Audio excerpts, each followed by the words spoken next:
Hello, today we want to watch one of the best and most memorable cartoons from Disney, which I'm sure you will like, so please don't forget to like and subscribe and let's go. Rick Dicker starts interrogating Tony, who gives his account of seeing Violet in her supersuit without her mask. In his account of the incident, Mr. Incredible and Elastigirl leave Jack with Violet and Dash as they take on the Underminer, who is causing havoc while robbing a bank.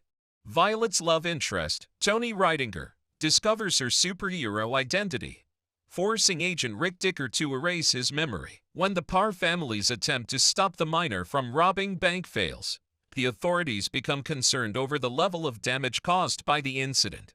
Rick Dicker informs the Parr family that his department's super relocation program is being shut down, forcing supers across the world to permanently adhere to their secret identities. At dinner, the Parrs argue about what happened earlier, with Helen being against the others, claiming that they need to forget about being supers. Soon thereafter, Bob and Helen, along with family friend Lucius Best the superhero, Frozone, are contacted by Winston Deaver, a superhero fan, telecommunications tycoon, and owner of DevTech. Winston and his sister, Evelyn Deaver, the genius inventor behind DevTech technology, propose a publicity stunt to regain the public's support and trust in supers. Helen is selected to be the first to undertake the stunt by openly fighting crime under her old identity Elastigirl, as she is the least destructive of the three. As part of the plan, Winston provides the family with a new home and Bob offers to take care of the kids while Helen is away on her mission. In New, Elastigirl stops a newly built monorail train from crashing after it unexpectedly goes backwards at a high speed. She discovers that the train driver was under the influence of the Screenslaver, a villain who hypnotizes people through any monitor he hacks into. During an interview with Chad Bradley, everyone minus Elastigirl is through Bradley, who reveals his plans to kill the ambassador by hijacking the escort helicopter she's on. However, quickly comes to her rescue and brings her down to the ground, where she faints. Elastigirl's recent actions have caused a movement of superheroes stepping out into the public, wanting to help out others like supers did in the past. These include the likes of Void, who is excited to meet her favorite super. Elastigirl and Evelyn formulate a plan to track down the Screenslaver and capture him. Elastigirl tracks down and manages to capture the Screenslaver, who is only a pizza delivery man and has no recollection of what he did. He is arrested and imprisoned at Helen's advice.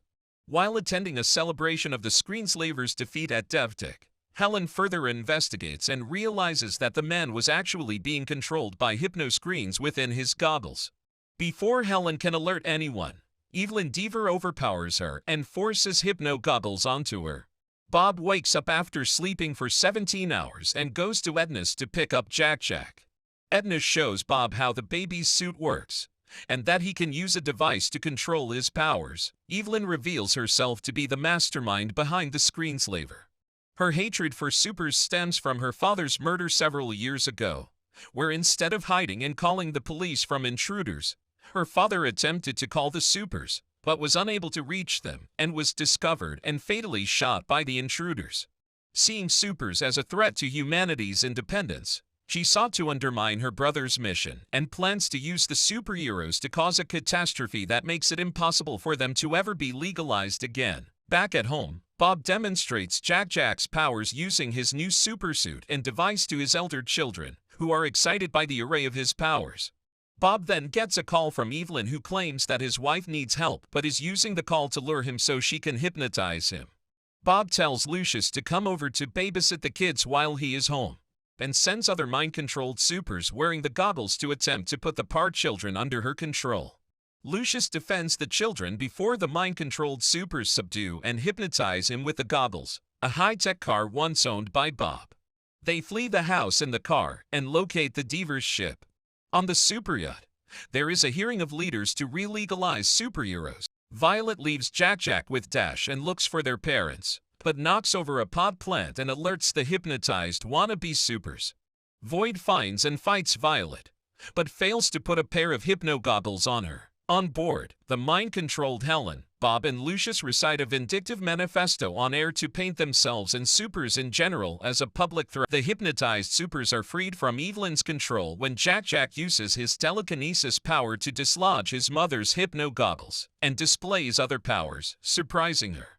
The wannabe supers are released from their hypnosis as well, and a plan to stop Evelyn from escaping and stop the ship from crashing into the city is put in place.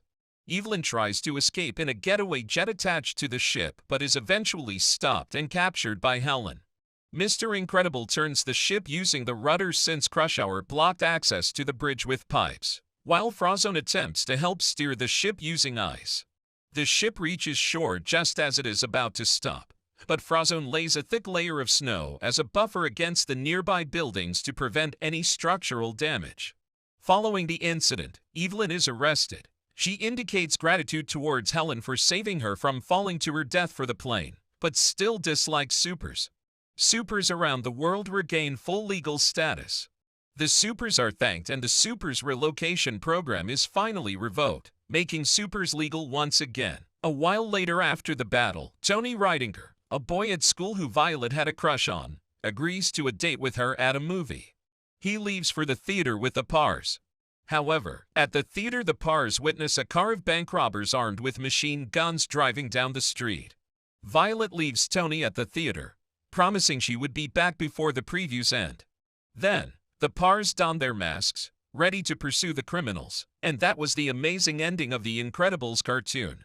I hope you enjoyed. If you did, send the video to your friends and I'll see you next time.